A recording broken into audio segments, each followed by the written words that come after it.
Hey everyone, this is Blake over at DZone. Welcome to another episode of DZone Live. Also have here with me Kelly. For today, we're going to get going right out of the gate. So we've got a very special guest who's joining us from Rookout. And so welcome to our stage, Hamovich, CTO of Rookout. They're an author on DZone. Also can see like they do the painless cloud native debugging. So thanks, Liren, for joining us today. And for those not familiar with you and Rookout, if you could say a little bit about yourself and the company. Of course. So, hey, Blake, it's great being here. Hey, Khaled, everybody on the channel. I hope any of you are watching. Just saw the guest list earlier, and it's going to be awesome. So, my name is Hamovich. I'm the co-founder and CTO of Rookout. Like many young Israeli entrepreneurs, I kind of spent the early parts of my career doing cybersecurity. And about 5 years ago, I kind of shifted from cybersecurity, deciding to go into dev tools, which is, I think for many engineers, kind of the dream job of building the tools for ourselves.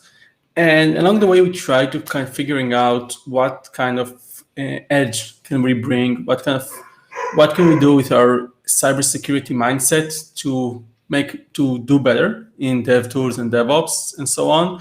And that's kind of how we came to Rookout.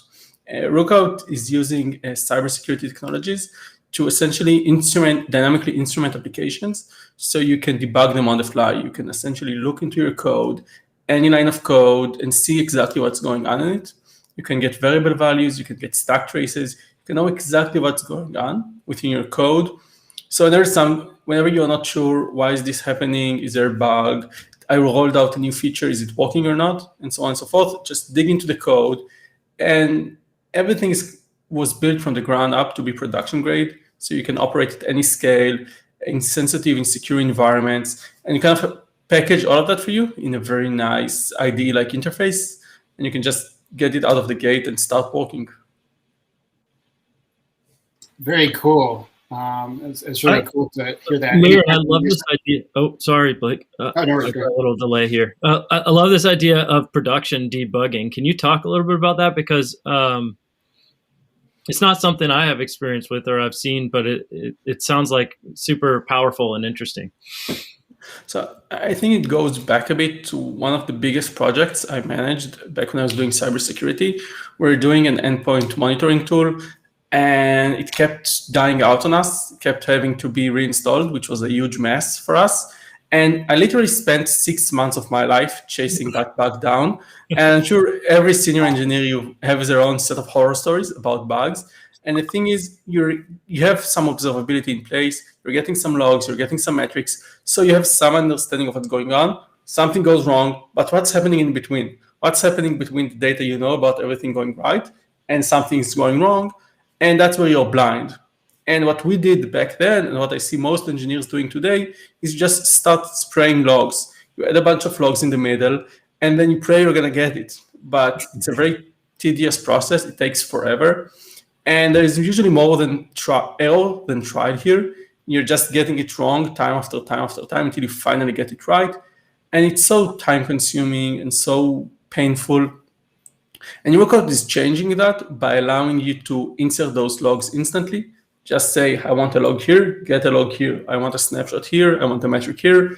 And we instantly add that to the running application so that you can see into the code, see what's going on, and stop with the guessing.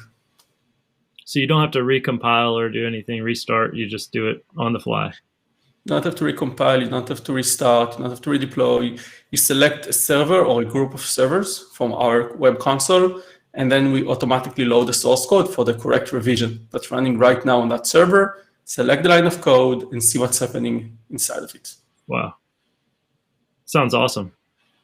Thank you. It's really cool. And we've got a link in the chat to Rookout and also to Liren's profile on DZone. And what t-shirt are you wearing today, Liren? Oh, it's the Rookout t-shirt. One of the things I loved about Rookout is our brand. We have an amazing graphic designer who's the brand. We have a bunch of stickers. I always love shipping people, so feel free to give me a shout over email, Twitter, whatever, if you want some swag. We've got some of the coolest stickers you'll ever see. Oh, that's awesome. And then how did you find DZone, and talk a little bit about the articles you've been sharing on there? So DZone has always been a interesting resources for me. I think early on when I started Rookout, I spent actually most of my career in C++, and it was very obvious out of the gate we want Java support. And actually Java was one of the first runtimes we supported. Today we support, in addition to Java, .NET, Python, Ruby, and Node. But back then I didn't know Java. I didn't know anything about it. And most of what I know about Java and most of what I know about bytecode manipulation, Java instrumentation, of that, I kind of learned off DZone. So I was exposed to it very early on. And as we started writing content around Java, around microservices, around cloud, obviously DZone was one of the first outlets that was on my list to write in and contribute back to the community.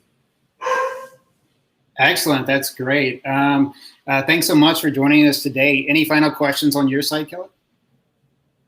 No, I think it sounds awesome. It sounds like the next step in kind of like making DevOps and development more productive. So I would love, I'm thankful you were on here to tell us about it. I hope the people listening and the people in the community will get a chance to check out Rookout for sure. I hope so. Would love to chat with you. Just reach out online. Awesome. Excellent. Well, thanks so much for that, Liren's. Really exciting to have you join us live today from Israel. That's Liren with Rookout, and again, that's in the chat. Very excited to have you on. All right, so thank you. Thanks, guys. Sure thing. Up next, really exciting. We've got a DZone author, and so we're going to have them up. Their name is Bikram, and the exciting thing with Bikram, they're so close to getting 100,000 page views on DZone. So let's get Bikram up to the stage. Hey Bikram, how's it going? Let's get you to 100,000 with your appearance today. Yeah, I'm really excited to get 100,000. I'm actually at 96K hovering, and I have actually one more publication I have submitted recently that's kind of under moderation. So I hope that without that, I should be able to make 100,000 pretty soon. And I'm really excited to get 100,000. Yeah, that's a huge milestone. Yeah. I have been in DZone for last 6 years. Again, I'm on and off based on my time. I mean, I'm not able to publish much, but 13 articles. Again, I'll probably try to spend more time and contributing my experience. Quickly talk about myself. I work in Accenture as in the technology and architecture domain. So basically, a technology and enterprise architect role kind of a play across different digital transformation. That's where my background, and I do kind of work specifically under large scale commerce implementations with different platforms, custom solutions, and I always try to give back to the community what I learned in my 21 years career, and that's what I share across different kind of technology and platforms. Right, that's kind of very good. That's kind of my background. All right, and you had two articles you wanted to talk about with us today. One was on the agile headless. I don't know, long week. And then the other one is on performance engineering management. So let's talk about those two articles, and I'll put a link to both of them in the chat. Yeah, the first one is an agile headless. So what since I've been working on kind of these transformation programs, a lot of these programs comes requirement that I wanted to don't build a monolithic platform because a lot of monoliths were already there and microservice kind of picking up. The headless kind of becoming a part and parcel of majority of those architectures. And when I start thinking of different maturity model of the headless, then because I was trying to delve into, I'm doing headless kind of in Lego model, but what are the different maturity model? Is that every organization using the headless in a similar way? And we started looking into the pattern. I'm kind of seeing that there are different maturity model coming up. Some are at a maturity level 1, that means they are kind of a starting up headless, and some actually in a very more advanced mode, like they already started using complex microservices, API gateways, GraphQL, all these things they're kind of putting together and building their headless, right? So which is more mature. And also a third maturity model is coming up, because recently there is another architecture becoming very popular called MAC, microservice, cloud, API, and headless. So that architecture, it even taking the headless to the level 3. So I'll write more on Mac later point of time, giving an augmentation that now there is a third layer also, third maturity model also. Very cool. And so that's on the Agile headlines. And then the other one is on the performance engineering management. Yes. So so what I've started is all my experience that is coming, whether I've worked on the client side scripting or client side optimizations or the server side optimizations, specifically on the JVM based programming language like Java and others. What is my trying to put all together and try to bring it overall feeling like if someone wants to do in performance engineering, what are the things that you need to talk about, right? It's not only the engineering, but how do you plan it? What kind of team you plan it? Where do you start? How do you do your volumetric analysis? How do you come to your scripts? And then what kind of process you run? How do you try to analyze it? How do you look at the server side? How do you look at the client side? What are the different tools and processes you can use? So all these things I kind of try to put in a small kind of a snippet and give an overview that if you wanted to think of a performance engineering for your platform, you can start getting a pointer from here. Obviously, each one of the section will have more detailed, but at least I try to give a pointer to that based on my experience so that somebody can holistically view if I need to do a performance engineering, what are the different areas I need to look at. I mean, that's what kind of a put into my article. And are these the things, what's your favorite thing to think about and write about? Are these kind of the things that get you going every day? Yes, kind of, because since I work kind of in across different projects and different clients that we kind of work, so I get to kind of an exposure to different kind of technologies, platforms. Sometimes it's a platform, a COTS platform like Salesforce, SAP. Sometimes we also deal with something like more custom build it up, including microservice or headless or different cloud platforms together like AWS, GCP, right? So I get a variety of exposure to different technology. That's kind of a benefit I get. And obviously when I try to something that I kind of an expertise. One of my earlier series that I started called Django, I tried to write across distributed computing, Java, NoSQL, and then API. So if you all together I give a name called Django, and I try to write each of these topic as separate article. I mean, probably I wrote few articles on there, maybe not able to continue it, but again, I will kind of pick it up. But always I try to think what could be my experience where I can contribute and what is relevant to the market that others can actually get an experience or information from there. I mean, that's the way I always write. I think that's a really good perspective to have and like a good way to think about how you're going to give back to the people reading it. There is a question from Debu. He says, what made you come back to DZone after 2016, Bikram?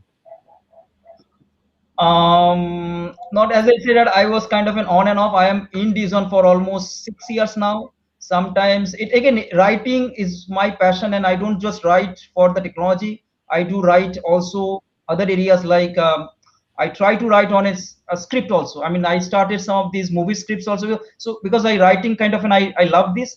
So again, sometimes, and it's in technology, writing comes from inner side, right? It's not like I can go and write it. It takes your time. It takes a lot of things that you put together so that when you write, it will be interesting and helpful for the audience who will be reading it, right? So it's all, but and I'm kind of a quite busy time, right? And I don't get time. So whenever, I mean, I do think that as my experience now, I should spend more time on DZone. This is obviously one of the best platform I have seen. I encourage all of my colleagues that go and write and expand your knowledge in DZone. So a lot of other my Accenture colleagues also actually started writing in DZone that I can see now. So definitely it's a very big platform. I've seen DZone kind of evolving in last 6 years, right? A lot of things has moved, a lot of different contents. I mean, it's a plethora of stuff that you come to DZone and actually get an authenticate information for the real person who has used it. That's the value of a DZone. Awesome. And you're one of those people, and we always appreciate people like you sharing with the community. So thank you. Yeah, we also have somebody that says, hey, Dad, so proud of you. Yeah, thanks. Thank you. Hopefully you know them. So awesome, man. Well, thanks so much for joining us on DZone Live episode 3 today.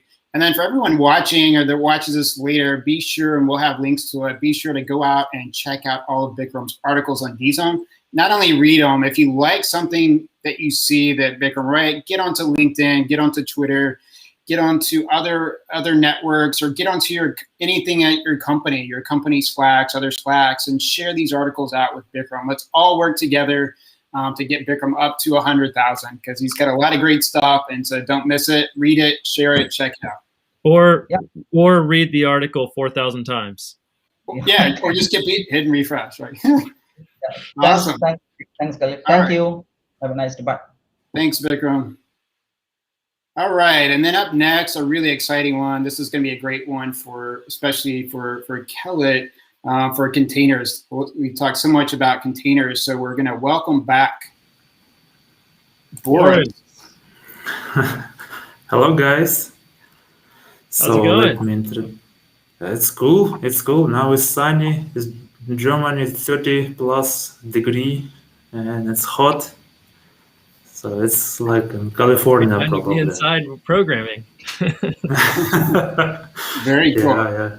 So Boris, for those not familiar with you, tell us a little bit about who Boris is and what you do for work before we get into the trend report. Yeah, of course. Yeah, important. So I am Boris Zaikin, or Zaikin in Ukrainian mode. So I'm senior software and cloud architect expert at NorCloud, IBM company. So basically, I'm building and passionate to building some solution and architecture, distributed systems that based on Kubernetes, Docker, containers, service, Fabric service, factory, and so on. Main focus on some clouds providers like Azure, Google, and AWS. Also has a huge experience and in many areas like enterprise cloud solution, multi-tenant, Internet of Things, edge computing, and so on. So that's pretty much it. So I can talk about myself too much. Great. And one of the cool things you just did and wrote on for us, you're a part of a new trend report. And so tell people a little bit about working on that trend report on containers. Oh yeah, it was quite interesting stuff to do and articles. So basically, it's about security and how to do this security properly. It was quite complex for me because security is actually the endless topic. You can write a huge amount of articles, even books about it, but it's hard to write like in the short. So you need to put all your experience kind of and write the all important thing in one short article. And that was tough, yeah, but I think I make it, and with your help, of course. Very cool. And we put links in the chat where you can find Boris on DZone and a link to the trend report that you can get. Any questions on your side, Kelly? Oh, no, I just want to thank Boris. Like, it's awesome to get you into one of the trend reports. I thought the containers trend report was really informative. Your article was an awesome addition for sure. And overall, I think for anybody interested in, learning about containerization and learning about, modern architectures and things like that, I think it's a really good resource. So I appreciate you, sharing your insight and knowledge there to help others. Yeah, thank you guys for this opportunity. Yeah. It's pretty interesting. Like containers is like kind of really like it kind of got a lot of buzz of late. So it feels like very timely that we're doing it. What are anything else that you're seeing recently going on with containers, Boris, that would be interesting to the audience? Yeah, now it's pretty much the big topic. So everybody migrating, at least I heard and some customers, a lot of customers migrating their application to containers. And yeah, its statistic grows drastically. So it's, yeah, of course, security is the main topic right now. There's a lot of courses started on it, so a lot of trend reports, and yeah, security is incredibly important right now. So it's a good time to be an expert on containers, is what you're saying. Yeah, it's definitely. You're in the right space then. Well, thanks so much for joining us today, Boris. And like I said, got the link to that training report in the chat, and as well a link to Boris. Check out his articles on DZone. Don't forget to share those out with them. You don't have to click reload on those, so we're good there. Yeah, thank you so much, guys. Also, if you want to learn something about cloud, I have some courses in educative.io. Yeah, so you've got like some good like online training there for it. So we'll try to get that link, Slack that link over to me, and I'll put it in the chat for you. Yeah, I will send you this link. So yeah, thank you. All right, thanks, Boris. Have a great rest of your day. See you again, Boris. Thank you. All right, so we've had 3 guests so far, and then without further ado, we've got let me get them on here.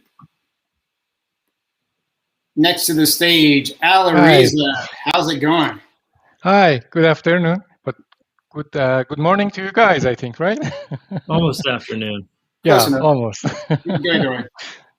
Yeah, everything is fine.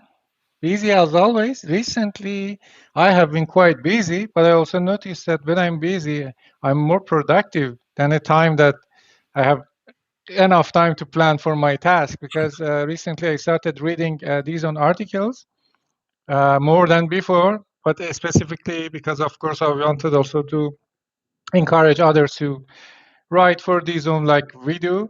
And it became a kind of habit. And I realized that usually when you talk to people and ask them, okay, do you read something? They say, yeah, we don't have time.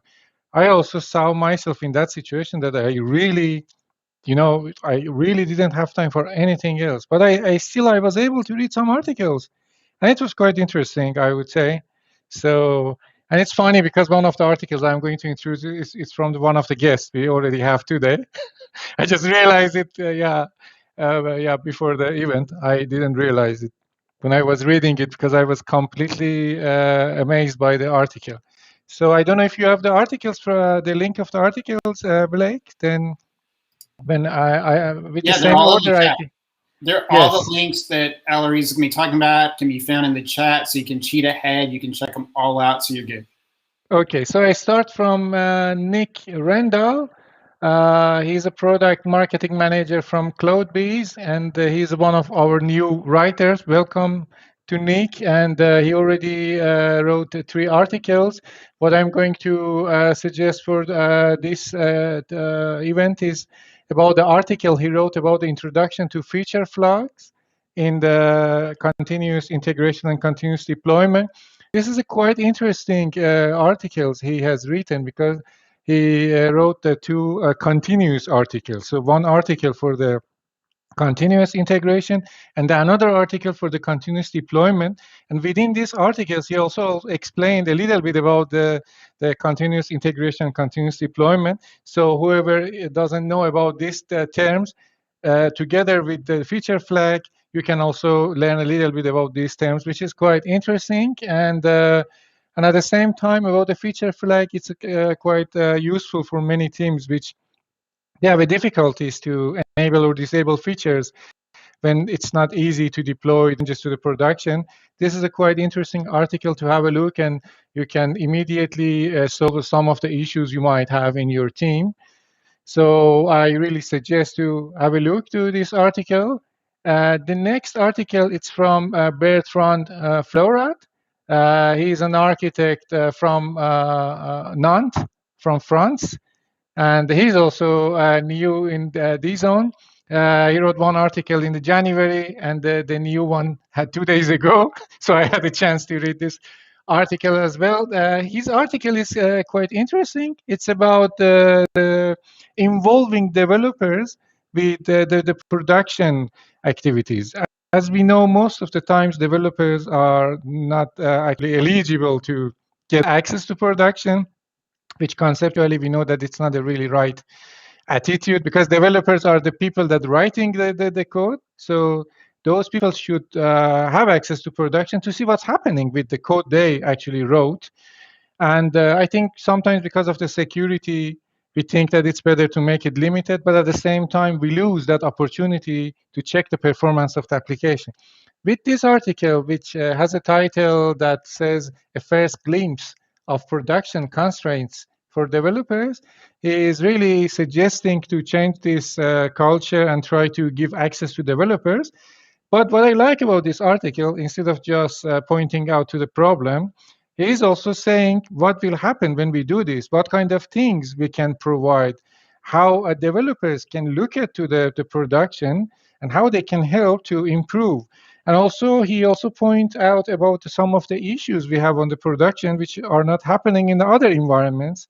And usually, those issues are hidden for people. For example, we are getting a really long log files on the production, and when developers don't have access to production, we don't know about that. It's getting long and long until the time something crashes.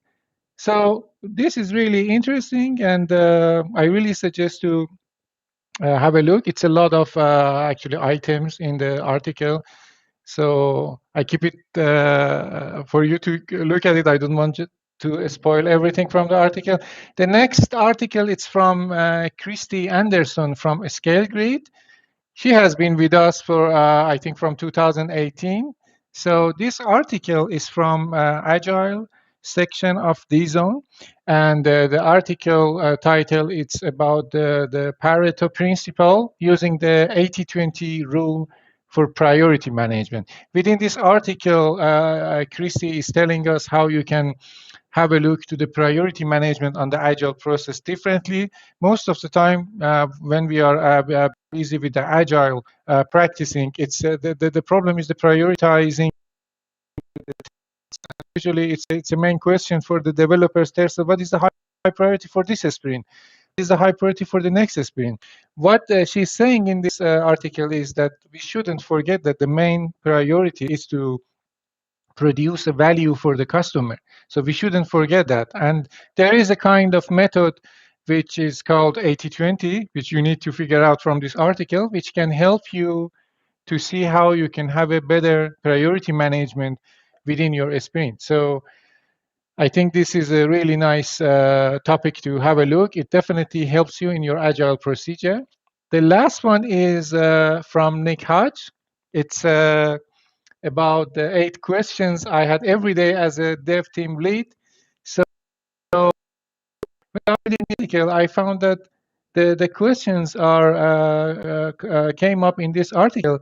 It's a really, really valuable question to ask, because most of the themes, I would say, the common problems we are facing with most of the development teams, you could find from these questions. And these questions are the really good questions to ask to understand where you are staying at. Although at the end of this article, the suggestion is to try the linear B, and I'm just trying to tell you, I'm not here to just I'm not here to marketing any tool in a biased way or something, or I'm not in favor of any tool. But I'm just saying, even though linear B could solve these issues, regardless of the fact that if you are going to use linear B or not, these questions are still valid. So I'm just saying to you that it's good to ask these questions from yourself. And if linear B also have solution, it might be useful to have a look to see how linear B can solve your problems, because I always suggest to use it to not to reinvent something which is already invented by others. We could easily use them. So that was the last article. I had 4 articles to introduce, but we have actually common question from the most of the people when we are in the events or meetings about the DevOps mindset. And I know it's a really big topic to discuss, but there is one, we have a lot of problems with the DevOps and SRE, because it has a lot of meanings and from people. But whenever I'm approached by people about this question, how we can apply the DevOps, I'm always saying you could easily start applying the DevOps mindset in your daily work. So you need just to have a better perspective about what is happening within your team, within your software development, within your deployment, within your integration, and what you are busy at. And the things you are busy, it's the easiest part to look at, because you can see What is the performance of things you are doing? For example, if you're doing something manually every day or every 2 days, it's a kind of signal to automate that part. You don't have to every time follow the document and do that job. You can easily automate that part. And then this is a kind of DevOps mindset. If you can improve something within your team, if you can have a better understanding about your problem, anything you can help in a short period could help a lot. You don't have to wait for such a big roadmap or maybe announcement from a manager. From next day, you say, okay, I'm a DevOps, or I do the DevOps. DevOps is then a better way of working, which can help you to bring a better value for the customer. So we need to actually focus on this and not being just trapped by the terms and the buzzword. And it becomes buzzword when we don't know about the essence of those terms. So yeah, that's what I wanted to say for today. I try to make it as short as possible. I have one question for you. What was sure. your experience as a DZone reader versus a DZone writer? How was it different? It was better. No, actually, I really enjoyed it a lot. When you write something, especially for me now, it's difficult because you look at to the internet, you see it's a lot there. You don't want to write something which is already there. You want to bring something new. It takes a lot of energy. You have to be really creative to bring something new, But as a reader, it's really enjoying because, first of all, you have a chance to read a lot of different articles. For example, what I did now, I read some articles from the Agile part and some from the DevOps part. And personally, myself, I learned from these 3 articles very fast because it's a kind of essence of experience from some experts, which you can easily read it in a really short period of time. And it's quite compressed, and because they try to make it also simple and understandable for people, it doesn't take so much, time and effort from you to understand it, rather than reading a book for that, Awesome. Yeah, well, I'm glad you got to take some time to do some reading, some passive reading instead of having to spend all your energy on writing all the time. How do you say this? Difficult to tell this. When you write the article, you get some credit by the article. It happens for everyone. And of course, you could say that, okay, you can instead spend your time on that. But I really found that what I really wanted to do on DZone, personally, was to take a part from the knowledge sharing, from this community. And I found that by encouraging other people, and also by encouraging the people also are writing for DZone, I can do the same. So I found that when I read some good article, and I think that I might have a good taste about those articles, why not to share it with them? Awesome, yeah. We can encourage the writers, and also, bring some attention to people. Well, thanks for helping bring some of those articles to everybody's attention. It's great to get people. Debu says, makes you smash likes when you read articles on DZone. Make sure, I think he said, make sure you smash likes when you read articles on DZone. Yeah. I didn't do that for this 3. I will. Yeah, you're right. No, to be honest. I'll just say, like Elariza, this was like amazing because there's so much content on DZone that there's always a chance you can miss something great. So it's just amazing you took the time to go in there and look for gems and then come back and provide, here's some gems with some context about like why you should check them out. Yeah, maybe it's good. This is quite personal I'm sharing now, but I because it's really honest and real. It's good to share that because it's really the motivation behind this. We have been always struggling and suffering in the IT industry from the working with the managers, which they don't really appreciate the employees. It doesn't mean that they don't want. They are busy. Maybe they don't really notice that they need to do this. And you see that in the IT industry, one of the most complaints with people is that they are not valued. Our work is not valued. And that was the same for me in many cases. And at some point, I told myself, okay, how much I actually value the other people's work? And that that was really the hard question from myself, because if I just expect other people just to see my work, then what about the others? And then after that, I started to see that, okay, I need to do something for that. And I also, I'm working in one client, and in the sprint review and the retrospective meeting, we had a nice practice that the recognition part, that the people give the kudos to each other to say, okay, in last sprint, what person you think that was really helpful and helped you. I think these are the good things we could do to each other, to help each other, to see that we see each other's work. So yeah, that's the motivation for this. And I really suggest for others to do for each other. I think it's a good thing to give feedback. It's a kind of feedback we need to give each other. Yeah, I think that's great. And I can't say for me and Kelly and everyone at DZone, we definitely value as a DZone contributor, DZone reader, DZone curator, like the DZone Museum, showing all the gems that are out there. I think that's great. And everybody that's watching this today or on replay, if there's somebody out there that deserves recognition or has helped you out, why not just today say, hey, I'm going to give them a shout out. I'm going to smash like on one of their articles. In whatever way that you do it, just reach out to somebody, give them some props and recognition today. Like whoever that is, it can be a family member, it could be a coworker, it could even be your manager.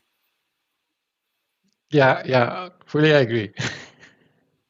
Right, and so Debbie Master says that's great. Yeah, lots of great stuff there. So thanks, Alariza, for that. And then it's a really good segue because we actually have Nick from Linear B actually joining us next. Yeah, that was completely accidentally, I would say. So I'll get Nick up on stage, and then I don't know what do the passing of the batons here, but thanks for that, Alariza. Yeah, hey, thanks Alariza for highlighting my article. I appreciate that. How we doing, Blake? Yeah, doing great today. So you got the Dev Interrupted shirt on. I know there's a link. We're going to share that into chat so everybody's good there. So just take us through all things going on in DZone, Linear B, Dev Interrupted. There's always exciting and great stuff going. And you just got like this great reference from Alariza talking about one of your articles. Yeah, I appreciate that. Part of the big thing going on at Linear B and Dev Interrupted this week is an event we're running on our new feature called Worker B. Worker B is a tool that sends team and personal notifications to you to remind you about events that are happening inside of your repository, such as pull request being assigned to you, a pull request that's been languishing, reviews that need to happen, code being merged, all kinds of good stuff like that to keep your cycle time pressing down as you know about the different events that are occurring so that there's not any idle time. It's really cool. We're getting a lot of good feedback on it, seeing customers that do see their cycle time drop. So we're going to do a live event for this, demonstrating this. We got some customers talking about it. We got some good stuff going on. We'll have discussion in our Discord community, which I'll talk about in a minute. The event is June 23rd at 3 o'clock Eastern time in the afternoon. You can go to linearb.io to sign up, or Blake kindly put the link in the chat there, and we'd appreciate you coming and participating. I mentioned our Discord community. There's always something interesting going on in there. We have a daily discussion every day. You can sign up and join our our Discord community at linearb.io/Discord. This past week, we had a great discussion on software estimation. That always gets people fired up. And today we're talking about the Agile Manifesto and whether it's sort of lived up to our expectations or we have lived up to its precepts. So come on by and join the fun on our Discord channel at linearb.io/Discord. And every week we have on Dev Interrupted, we have a podcast. Our co-founder, Dan Lyons, hosts it. And this week, or I should say our most recent guest is Chris Brookings from AppQs. he and Dan talked about improving team focus, maintaining company culture, all different kind of things that happen, all in the process of doing remote work and the remote thing that we're also used to now. And it's really fun, interesting conversation. And you can find the Dev Interrupted podcast wherever you get your podcasts, whether that be Spotify or Stitcher or Pocket Cast or whatever it is you do. And finally, I just would like to encourage you all to sign up for our Dev Interrupted newsletter at devinterrupted.com.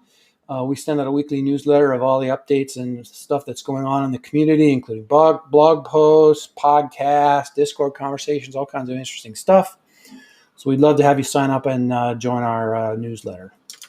That's all I got for you today. Appreciate you having me on, Blake. Yeah. So any weddings going on this week? No weddings. Okay. No weddings yet. Just the one. Yeah, everybody Nice. else is a little younger for that, but that's fine. Yeah. What's been the most fun thing that you've experienced so far since you've been working at Linear B? Probably we had a team meeting down in Austin, Texas, and we hung out. Yeah, we hung with a bunch of the marketing folks are from Austin.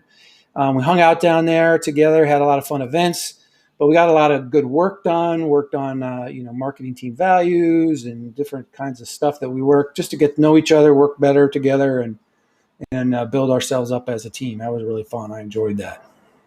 Yeah, I mean, it's amazing when you can get together as a team in person versus like over Zoom. It's just like right. Well, we're remote. Exactly. The whole marketing team is remote. We work completely remote. So getting face-to-face time is really good. I guess we're going to try and do that every quarter, which is really great. So I'm looking forward to that again. Especially if it's in Austin. So that's an amazing. I think the next one will be in Seattle because 3 of our team members are in Seattle. I'm trying to talk them into doing one in Philly, but we'll see about that. So I don't know. Yeah, nice. All great cities. So that's very exciting. Thanks for those updates. All the links are in the chat for you. We've got links to Nick on DZone. We've got that link to the Alarise article, link to his event on the 23rd, and a link to Dan Linestop as well. So thanks, Nick, for joining us. Great. Thanks. Thanks very much, Blake. All right. So I'm just going to talk a little bit here about some of the cool things on DZone. We've got 2 webinars coming up. One is going to be with Ron Northcutt, a developer advocate at Kuya, who's going to talk about low-code tools and decoupled components. I'll put a link to that into the chat. That's going to be on June 28th. We also have one from Kevin McGinley, the technical director at Snowflake, who's going to be talking about designing Snowflake for scalable data applications. That's going to be on June 22nd. I'll put a link to that in chat in just a minute. So just some of the things going on here on DZone, just to really spike out. This week, we had 2 exciting events. One with Dimitri, we're going to have on probably every few months. That's going to be talking about all the latest API security vulnerabilities, the recent ones going on, and lessons learned. That event was amazing. That was on Tuesday. You can find a link to it on DZone YouTube. And then yesterday, we had a really amazing in-depth conversation with Justin Albano on the death of freedom by software. And so just one of the things on the DZone side of the house, just want to remind everybody is like, not only can you read articles at DZone, which we strongly encourage, you can also write articles on DZone. We've got people from the Americas to Europe to Asia, from China to Japan to Korea to India, all over the world contributing. And so one of the amazing things when you write on DZone is like, it really helps you sharpen your skills in terms of you're having to explain things. So you learn things in a really much more distinct manner when you get to write about them, and you get to share your knowledge and expertise out with other people. One of the things I love in my profession is putting out that knowledge so that the current generation, future generations get the benefit of it, right? So if you see something in a space you're working on, a better way to do something or something that could save time, somebody goes and solves an engineering problem in 6 months and doesn't want anyone else ever to have to spend 6 months of their life doing it, they either create a software company or write a DZone article explaining that solution. So anyone can get going on that. You can always reach out to me or anyone on the team if you want to start doing it. And one of the new things that we have is a DZone core program. So if you're a regular contributor writing on DZone, if you're not in the DZone core program, let me know. We've got all sorts of special events, communication, lots of great networking. We had a lot of people here today, Nick, Boris, and Alariza that are in the core. So if you ever write on DZone, want to do that, let me know. Or you can always be on DZone Live. So that's all the DZone stuff going on. And then I'll just, for the guests that were on today, we'll do a quick Q&A for anybody that's still around on the guest side. So we're going to go straight into our Q&A. So if you're in the audience right now, be sure to, you can start asking questions. I'll bring everybody that's back up. If you don't want to be on the stage, that's cool too, but here we go. So we'll see who all is actually still left. It looks like, yep. So it looks like it's us three that's left here. So we've got Liren and Alariza. Oh, there's Boris. Let me get Boris back up. And I'll just put that into the Q&A time. Any of y'all have questions for each other where I'll tell everybody to ask questions? Let's get some questions.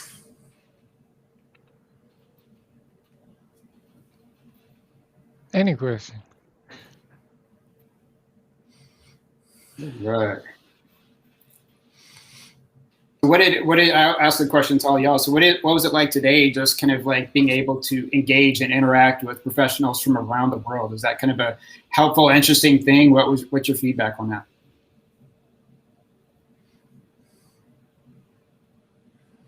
Everybody at once. So I think it was cool. It was great to have a very quick conversations, very short, very focused, very keeping us on our toes with the unreversed questions. And it was great. I mean, a bit more like as a guest, much lighter than doing a full episode on a show. Right. So that's a pretty interesting point. And so I think that it's kind of interesting, you know, we talk about like people having problems. And so it's always like, what are you going to do with that, or having a better way to do something? And so we heard with Liren today, he had that issue that he worked on for 6 months. And so were there other things like that you've had in your like professional life, or you encountered a better way of doing something that made you want to go out and actually make a change? Like a lot of people just, you know, don't share that knowledge or do something for everyone. Have there been those moments for you as well, Boris and Alariza?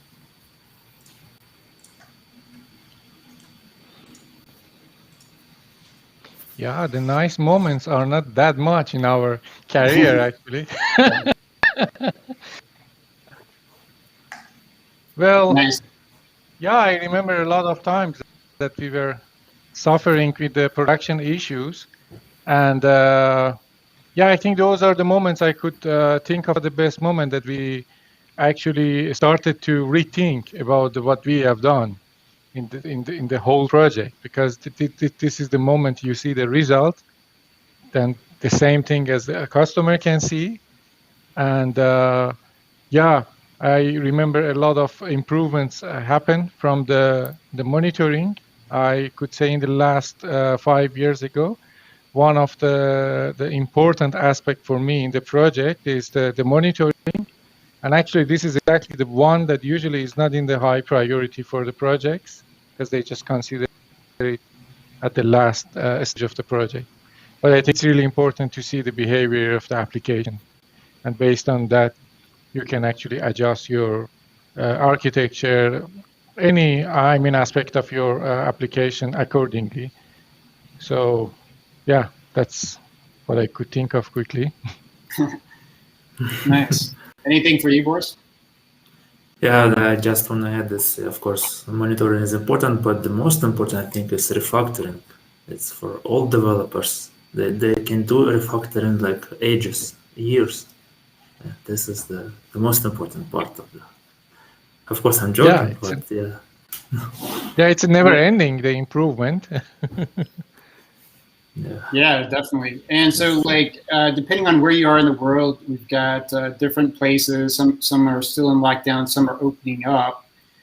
If for your area, I'm not familiar with all your areas. What is something you hope to do once things like open up again, like in your area? Is there a vacation? Is there family time? What's like one fun thing that you hope to do when your areas open up and you can finally get out there and see and meet people in person again?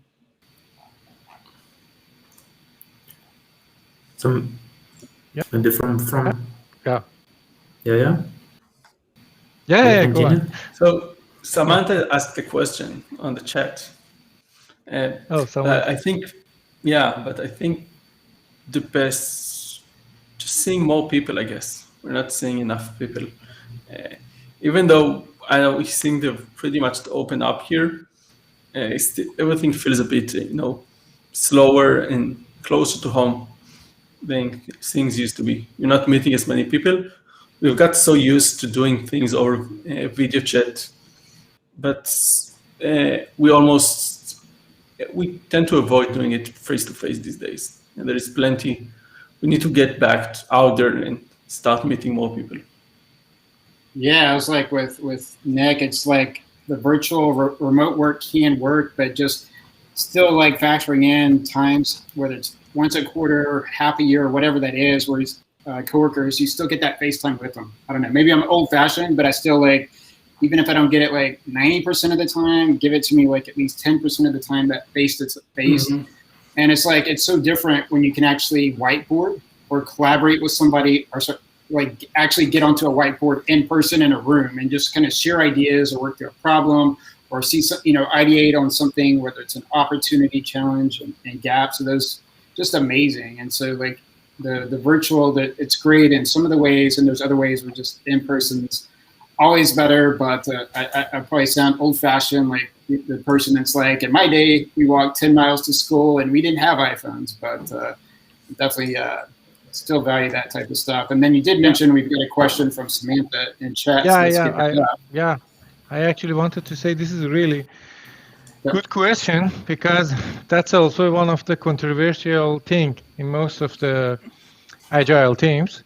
And what I could say that it's when you define a task or a story, usually the most important part is the acceptance criteria. And that acceptance criteria can help us to understand when we can put the end at the end of that task. Because sometimes there are tasks that can be taking hours and hours and hours, and you cannot say when it can be finished, especially about the improvement. You can improve it and improve it and improve it, So that's why it's good to always have a kind of acceptance criteria, the definition of done, which can be agreed with the all team members, because that's a really important part. It doesn't mean that we are not going to improve it later on, but it means that at least in a short period of time, when we are going to stop that task. Otherwise, it can be kind of confusing sometimes. That I have been in this situation that I had a feeling that the task is finished, but the other people thinking, no, it's not finished. And the reason was because we didn't define it before. So I think it's good to consider this upfront. And usually in the agile practice, we have a refinement sessions for this to be able to refine the task, to actually create a better understanding around the task, definition of done or acceptance criteria, which could really help to see when we can finish. So I would double down on that answer, and I would argue nothing is ever finished. If you're building software, if you're delivering a service, nothing is ever finished. There is always room for improvement. But the question you should be asking yourself is not when something is finished. Something is finished when when everybody stopped using your software and nobody cares if you improved or not. That's when it's finished. The question you should be asking yourself is the improvement I'm working on deliverable? Did the task I've worked on in a good enough shape? Is it high enough quality? Is it delivering enough value? Is it something I can roll out to my customers, to my users? And I think that's the more important questions. And we shouldn't, there is no point in trying to finish. There is always better. And the thing is, when working on software, it's not so much about can I make it better? It's more about should I make it better? Should I make it better right now? Is that the most important use of my time, of my resources, and so on and so forth? And if your software is being used by billions of people, then every small difference every small improvement is gonna make a huge difference. At the same time, if nobody is using your software, just a handful of people using your software, that same small improvement might have no impact. Yeah, I can only agree with this sentence. There are even famous guy told that if you are satisfied with your product or with your software, then you are probably too late. So this is. I think, with all respect to you guys, I think that was not the point of this question. This question was about, it's simpler than. Every 2 weeks in the Agile, we finish the task and we move to another task. So it's about that. I've been working in 20 years. It's not finished. It's not going to be finished because we get jobless, of course. But it's a continuous effort we are doing in our actually career for that. And we know that it's a never ending. But we have to finish at some point to deliver something for the client. We cannot say to the client that it's a, yeah, that's what I was trying to say. Yeah. Can keep going on. We just have to deliver from time to time. No, of course. But that was just for the short period.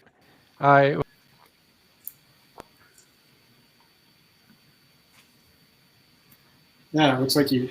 So do you have any other questions from other? I don't know. We're like right at lunchtime here, so it's going to be tough. Always competing with the lunchtime crowd. Run a little bit over, but I definitely want to thank everyone for joining us today. I'll end it with if anyone wants to give any recognition or shout outs, because Alariza mentioned it. So basically, if any of you have anyone, and it could be coworker life, want to recognize, it could be like a person, software, it could be anything that you want it to be, or just something that you're thankful for if you don't want to like individually do that. So for me, just a huge shout out on the DZone side to Hayata. He's our SEO expert. You can always ping them with your SEO or content optimization questions. Hayata's been doing a lot of amazing work. And also huge thanks to Samantha, who's just been doing amazing editing so many articles on DZone of late. So always get so many articles in a day. So Samantha's always doing great work. So thanks there. And then on the contributor side, just a huge thanks to all our guests today for taking time out of their incredibly busy schedule. And it's just always amazing to get to connect with everybody that's in the DZone community, like Liran, Alariza, Germany. So here we are, literally, like, I'm in North Carolina. We got Boris in Germany, Liran in Israel, Alariza in the Netherlands, and somehow we can all connect. I mean, this is like so amazing. You look back, like working in the 90s, we didn't even have like email, right? We were like faxing each other, like we had AOL Instant Messenger, some of us noticed notes. So now it's like all we need is a laptop and a connection, and then we're able to connect and share ideas on platforms and these type of events. So it's really amazing.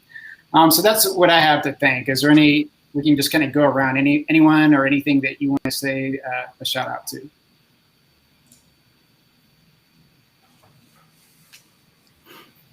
Yeah, I would say from my side, thanks for having us and giving us this opportunity to share our knowledge with the rest of our contributors. Yeah, I also would like to say thank you so much, and finish your tasks and deliver to customers. All right, that's great. Thanks, Alariza. And then we'll end with our featured guest, Liran from Rookout. Be sure to check out Rookout and check out all our authors today that are on DZone. So, Liran, we will give you the mic. The floor is yours to close us out with DZone Live episode 3. That's a big honor. I'm not sure what to say. So, thanks for having me. Thanks everybody for watching. And whatever you do, go ahead and improve your observability, improve your monitoring, get a production debugging tool. It doesn't even have to be Rookout. You'll thank me for it later. Awesome. Well, thanks for that. Everybody have a great rest of your Thursday. If you're rewatching us, thanks for doing that. Our next episode of DZone Live will be on Wednesday, June 30th, and you can check us out then. We'll have James on as the featured guest, who also wrote on that DZone containers trend report. So check us out on Wednesday, June 30th. And wherever you are, have a great rest of your day. Just amazing to meet so many of you and chat soon.